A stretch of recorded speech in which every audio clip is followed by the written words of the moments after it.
Okay, so every once in a while I like to put little Easter eggs in videos like Phil Spencer and suggest what future videos could be without outright saying it. And one such example is this little thing you see behind me right here, which is actually a water bottle I got that says Avatar. It might be kind of hard to see.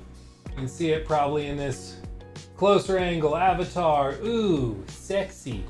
And I got it at a recent event that Ubisoft sent me and my brother / editor Jacob to in Los Angeles. So this was pretty standard as far as press events go. We flew out on a Tuesday, the event was Wednesday, and we were flying back Thursday morning. The basic premise of the trip was to give a handful of content creators a chance to get hands-on time with the game and also to speak with the developers one-on-one and to speak with the team at Lightstorm Entertainment, which is the studio that's headed up by James Cameron, which is responsible for the Avatar films, Titanic, Terminator, and all of that good stuff. And their goal, as far as I could tell, was to give us a direct look at how Avatar Frontiers of Pandora has been created and what the methodologies and ideas are behind it. The way they did this was by giving us a direct tour of the studio grounds, including a private collection of a bunch of stuff that James Cameron has collected over the years, such as the original models from the creation of the Titanic,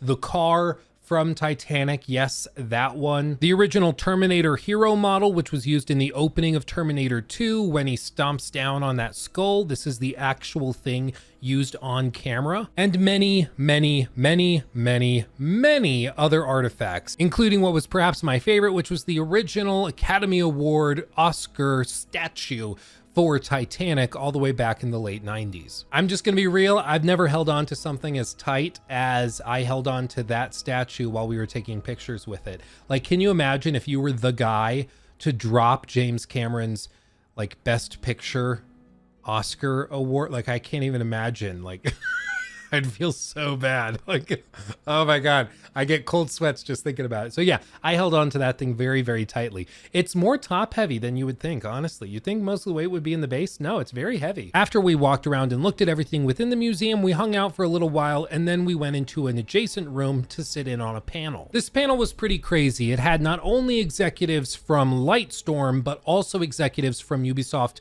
Massive Entertainment. Specifically, they had John Landau, the COO of Lightstorm Entertainment and a Hollywood legend, in addition to Ben Proctor, who's a production designer on the Avatar films. And from Massive Entertainment, the studio behind the Division games and Avatar Frontiers of Pandora, they had Magnus Janssen, the creative director, Cello Ramanan, who's the senior narrative designer of Avatar Frontiers of Pandora, and Drew Reckner, the associate game director. Basically, anything related to the actual gameplay, this is the guy in charge of it. And spoiler alert, I actually got to do an extended interview with Drew Reckner and ask him a lot of questions. I have some funny little tidbits about that, which I will share with you in just a moment, including one thing I find absolutely hilarious that really shows how corporate PR doublespeak works, but we'll get to that in just a minute. The panel was really interesting because we got to hear two different perspectives, the game design perspective and then the film perspective, the guys that are responsible for maintaining and cultivating future growth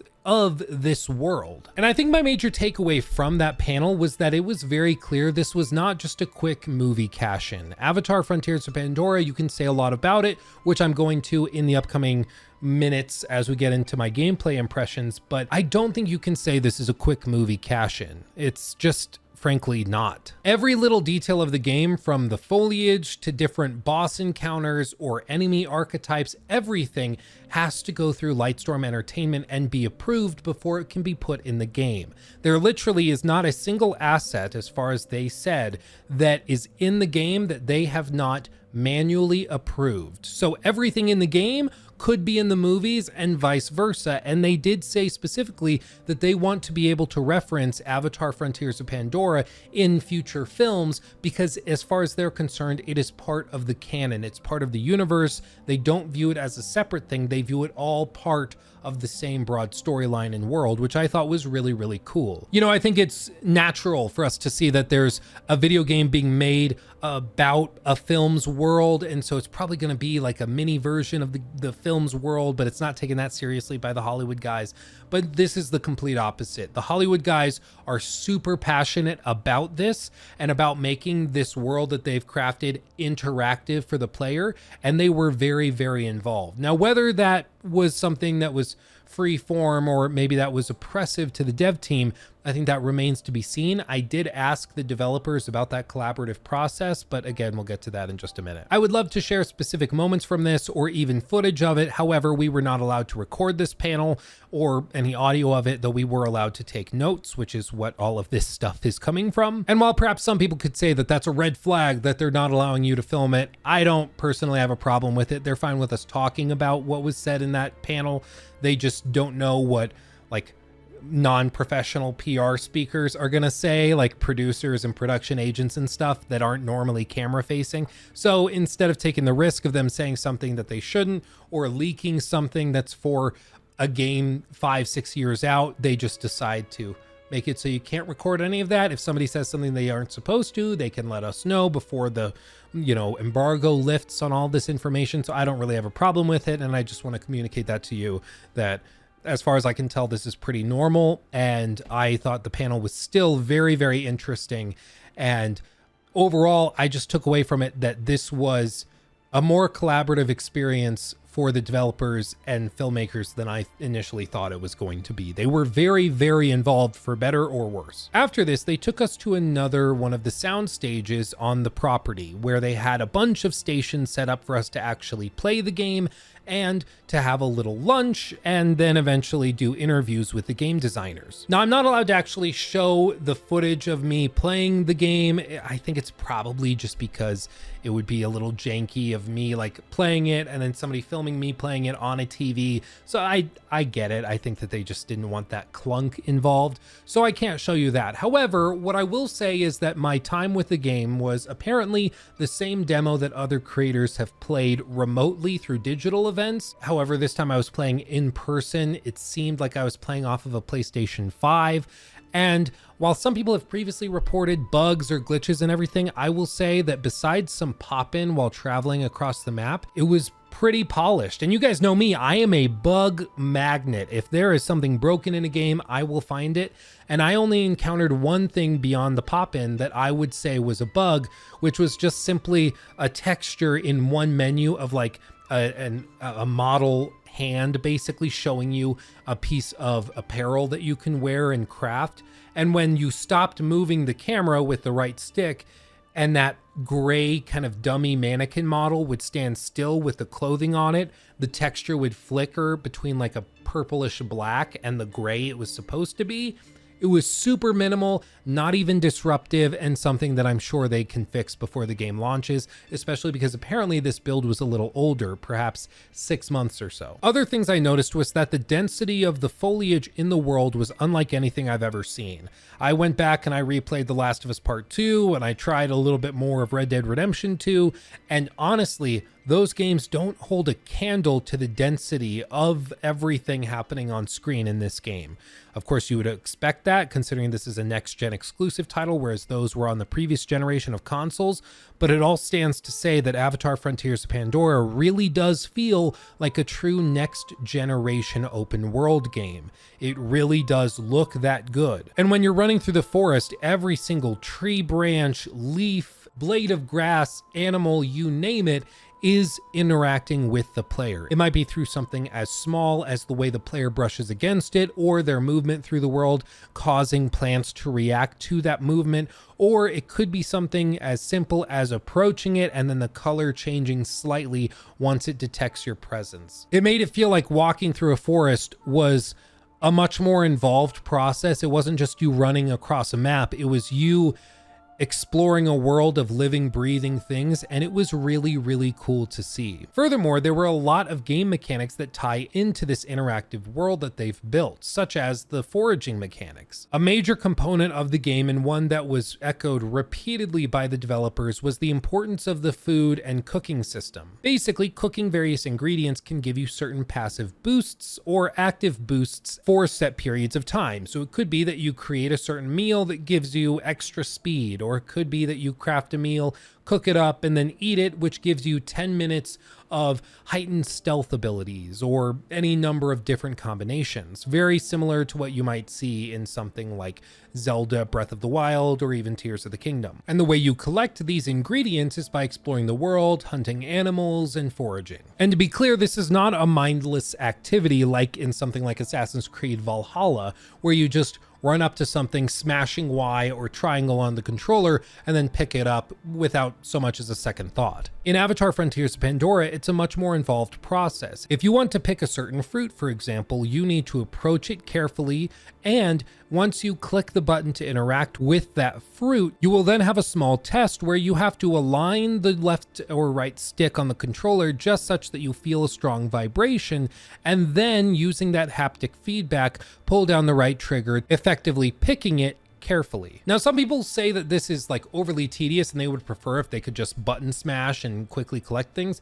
I actually really liked it though. It reminded me a lot of Red Dead Redemption 2 with the hunting systems, requiring you to be a little bit more intentional with your shots, with your ammunition, and all of those things. You could say that it's just busy work meant to pad out gameplay time, like, oh yeah, I shot the deer, I should be able to get the deer pelt and the deer meat, who cares? But it makes more sense in the context of the world that you need to use an arrow to reduce damage on the pelt. And if you shoot it, say in the eye or something, that's going to leave the pelt more valuable than if you shot it square in the side or something. And in the case of Avatar: Frontiers of Pandora, it's very similar, where if you want to pick this fruit and use it in the cooking system, you have to very carefully pick it. And there's other systems involved with this, such as the time of day that you pick the fruit can change the quality of it, or the weather in question. Some plants are easier to pick when it's raining outside and others when it's sunny outside. So if you are really engaged in this foraging system,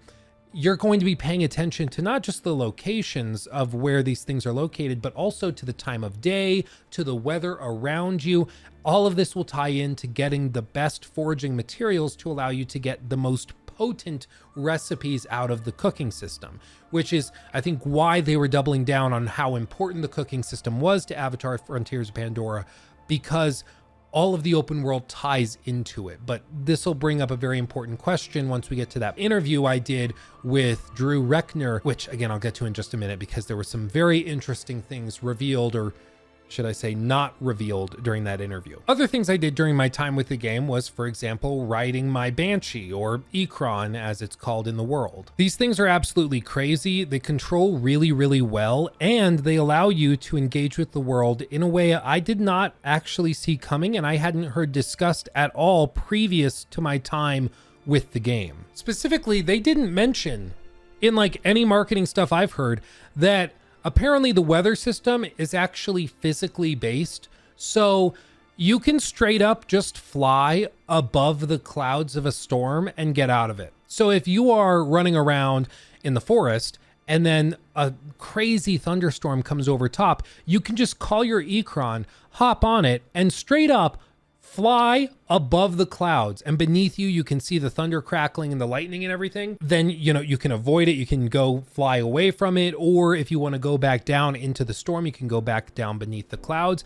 It was one of the most crazy impressive and next generation feeling mechanics I had seen, and I feel like nobody's really spoken about it. So I don't know if they're like prepping to cut it from the game, or if it's already been cut or what, but like it was so super cool. I don't know why no one's talking about it. Beyond that, the map is absolutely gigantic, and while it is filled with your standard Ubisoft type of activities, such as hunting down certain targets or locations with certain loot to be collected or outposts to be cleared, there were some really cool dynamic events I encountered. So a little backstory to this. this. I played basically a session of the game, and then I went off, did my interview with Drew Reckner. And then when I came back, members of the media team with Lightstorm Entertainment asked me if they could film me playing the game for an additional session, basically, and get some more footage of that, and then ask me my opinions and get my impressions and everything. And I said, absolutely, give me another whack at the game. I'll play 2 sessions. Why not? I mean, maybe I wasn't supposed to, but they said I could, so I did. And in that second demo session that I had, the person that was kind of like supervising the session and helping me along with it was suggesting that I go and try things that I hadn't done before. Since I had just done kind of the main story mission that the demo was built around, he encouraged me to go over to these areas where I could find interesting things. And one of the things he said to do was just to go over to this island over here and just walk around and explore it. And so I did. I went to that island, and when I showed up there, it was pretty unassuming. Nothing much was there. There wasn't an outpost or anything. It was just basically a plot of land, then some forested areas surrounded by water, and that's basically it. However, as I started walking around the coast and beaches of this little island, I noticed that there were a bunch of very large creatures dead on the ground, just keeled over. And I thought that was weird. I was like, it's kind of a weird place for these animals to just drop dead in a dynamic system. So maybe they're hand placed, but I don't know. I didn't think much of it. And I kept running around exploring, and I found more of them, and then more of them, and more of them. And I said to myself, that cannot be a coincidence. There's got to be something here killing these creatures. And then there's a moment in the game where the player character is kind of startled by a loud roar, and then they can't use their focus ability, which is kind of like the Witcher 3, like Witcher sense, which allows you to kind of focus on things, see clues and details, find enemies much easier. All of a sudden, you couldn't use that because your character was so startled, you couldn't use that. And so you had to rely just on the audio. And Avatar Frontiers of Pandora actually uses ray traced audio, where they're actually bouncing sound beams around trees, foliage, caves, whatever you are around. The sound is realistically bouncing in that environment, so it feels much more real in the headset that you're wearing. And sure enough, I start to be able to, just listening, figure out where the big monster is that's been killing all of these little creatures on the island, locate him without the assistance of a focus mode or Witcher sense, basically, just using my hearing. And it was one of the most cool things I experienced in the entire demo, because I actually found that I didn't need this huge game mechanic, the sense ability. I could just use my ears and my hearing, because the game was built in such a way as it supported that, which I thought was amazing. And then there was like a whole mini boss fight that was completely optional that I encountered just because I was walking around that island and I was looking for whatever was causing all of these animals to die. And that, to me, was perhaps the most intriguing thing in my entire time with Avatar Frontiers of Pandora. It was a completely dynamic encounter, and something that happened purely because I was in the right place at the right time. And if I had ignored it, I wouldn't have seen it. And to me, that is where these open world games really have their magic, when there's some stuff you can see and some stuff that you won't see. And there's just a flood of content, but not everybody's going to have the same experience. And I think that's great. Beyond that, combat was relatively straightforward, not too difficult, not too easy. I will say it was pretty varied. In some cases, I felt combat encounters were extremely easy. Specifically, the first combat encounter that started the demo was shockingly easy. But then the second encounter you went into was extremely difficult. So it felt like the balancing needed to be adjusted. And if you remember, that food system I mentioned gives you all of these buffs and perks and things for set periods of time, depending on the quality of the ingredients. My question is, if the difficulty is all over the place and if the game isn't hard enough, there will be very little reason to go and craft those meals. So you're just going to play the game without ever touching it. Very similar to how a lot of people I know personally have played through the entirety of, say, Red Dead Redemption 2 or The Witcher 3 without engaging with the cooking systems in Red Dead Redemption or with the potion system in The Witcher 3. One of my best friends from college actually played through the entirety of The Witcher 3 with a basic swallow potion, never upgraded, never changed, just because he felt the game wasn't hard enough to force him to figure out a different way of doing it. And in this case, my hope is that they've balanced the game correctly and perhaps more difficult leaning, such that players are encouraged to go engage with those cooking systems and forging systems, which are so cool, because otherwise a key part of the game is just going to be ignored by a lot of players because they never need to use it, you know? So I hope they balance that. And perhaps the most pressing question is whether the combat and gameplay itself feels like a Far Cry game. And honestly, compared to Far Cry 5 or 6, I would say this feels completely different. I get it. It's easy to be like, hey, it's Far Cry with Smurfs. It's Ubisoft. You gotta love it. But honestly, it's just not comparable. Yes, there's key elements of FPS games in this game, just like there are in countless other first-person shooters, but you're not going to say that Call of Duty is just Far Cry or vice versa. They're very different, even though they share a lot of the same core mechanics and structures. In this case, I get why people are saying it, but frankly, after playing Avatar: Frontiers of Pandora, I really don't think they're directly comparable. And maybe, you know, if you go back to Far Cry 2 or 3, you could say Avatar's closer to those games, but compared to Far Cry 6, it's not even close, which for a lot of people is perhaps encouraging, but I just want to be very clear on that. They feel very, very different, at least in the missions that I played and the encounters that I engaged with. But after this, we went in and did the interview. I got to interview Drew Reckner. I was going to speak with Magnus, the creative director of the game, but he got called away for some emergency something. So I was left interviewing the associate game director, Drew Reckner, who once again, as I said earlier, is the guy who, according to his own description of himself and his job, he is the guy that is responsible for basically anything gameplay related. So if you don't like the shooting, if you don't like the stealth, if you don't like the difficulty balancing, if you don't like this or that, in terms of gameplay, it lands on him. I mean, no pressure, right? Like, God, that guy, I'm sure he's stressed right now. Wowee. But for the interview, I set out to try and figure out two different things. For one, I wanted to find out if the interplay between Lightstorm and Ubisoft Massive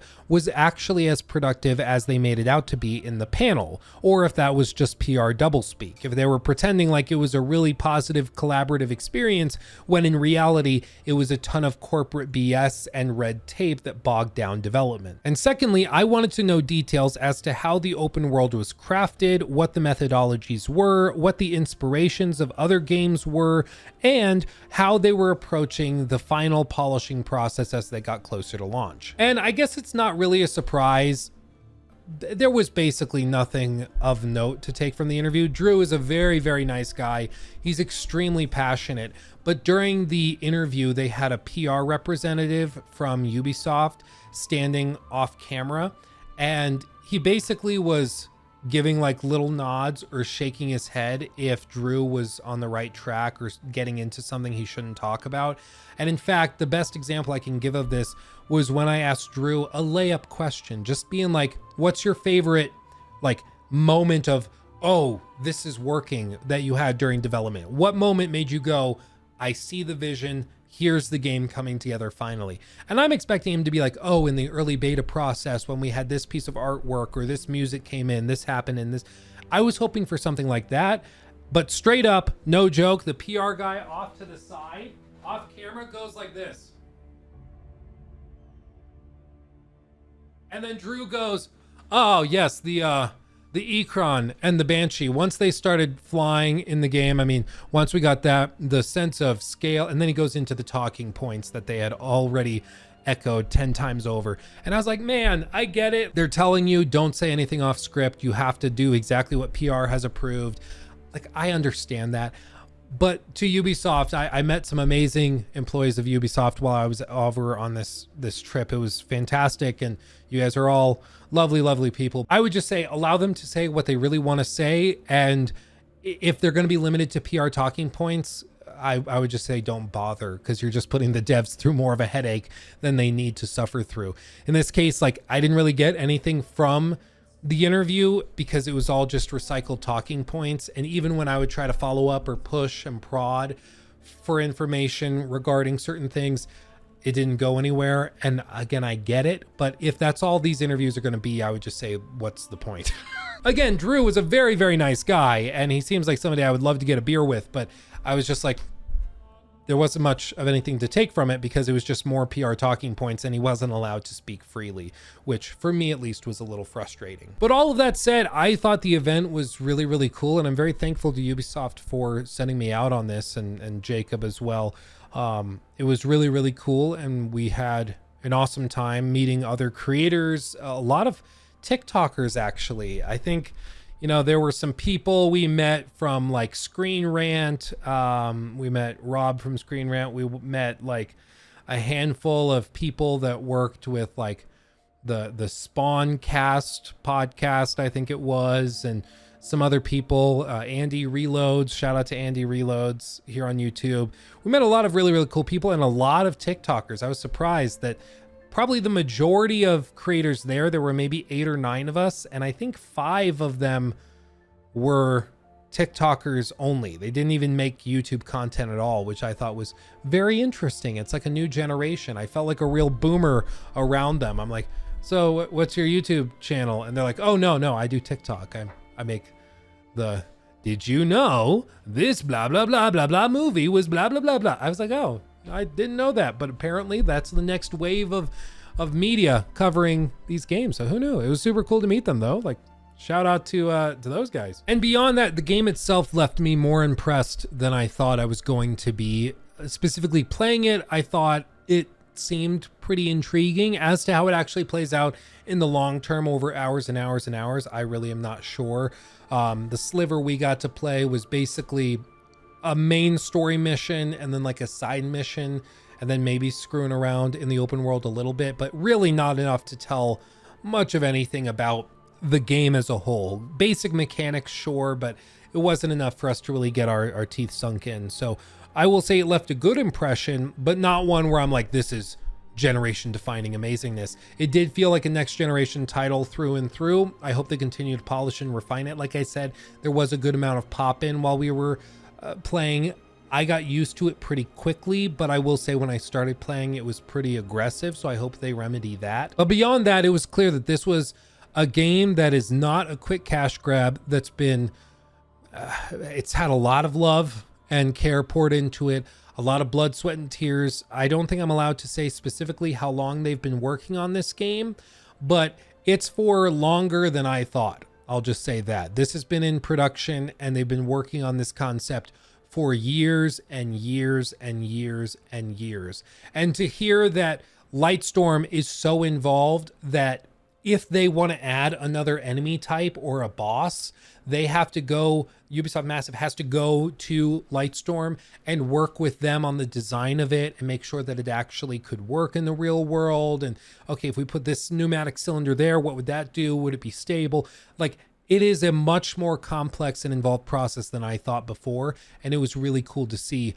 the inner workings of how that actually happens. The guys that are working on the films right now are actively working on this game as well as they bounce between the production of Avatar 3 and Avatar Frontiers of Pandora. I never got a clear answer as to whether the collaborative process was good, if it was holding them back to have to rely on Lightstorm so much, because of course they couldn't say clearly. I mean, imagine if I was doing that interview with Drew and I was like, so was it good working so closely, or did it kind of hamper your creative process? It would have been really funny if he had just been like, oh, it's been horrible. I mean, waiting for Disney approvals is a nightmare. I mean, of course, he's not going to say anything like that, but there weren't any even like veiled suggestions at that. Everybody said it was a very positive thing, and they loved working with the Lightstorm Entertainment creatives while they worked on it on their end. And apparently there were some concepts and things that Massive Entertainment put forward that James Cameron, or as everybody there called him because apparently they know him firsthand,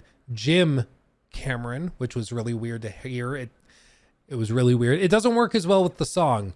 You know, his name is Jim Cameron, the greatest pioneer. It doesn't work as well. But honestly, if the point of the event was just to leave me more interested in Avatar Frontiers of Pandora than when I showed up, it was successful. I think they did a really good job of that. And the team is clearly very, very passionate, and they're putting a lot of effort into it. Hopefully all of the pieces come together, as the game is only releasing in like, what, as of today, when you're seeing this, it's releasing in like a little over a week on December 7th, I believe. So, man. So you know what? I will be paying close attention to this. I'm very, very excited for it, and I'm hoping that the game comes together, and I just am hoping for the best with this, but time will tell. Time will tell. Anyway, thank you so much for watching this. I love you all dearly. Thank you for making my dreams a reality and allowing me to go do crazy cool stuff like this. I owe it all to you guys for watching and liking the video, subscribing, doing all of that stuff you hear every YouTuber on the planet rattle and ramble about. So I won't even bother asking you to do that, even though by saying that, I'm kind of passive aggressively suggesting you should. Don't you love social media? It's so toxic. I love it. Anyway, have a wonderful rest of your day. I love you all dearly, and I'll see you in the next one. Hugs and kisses. Bye-bye.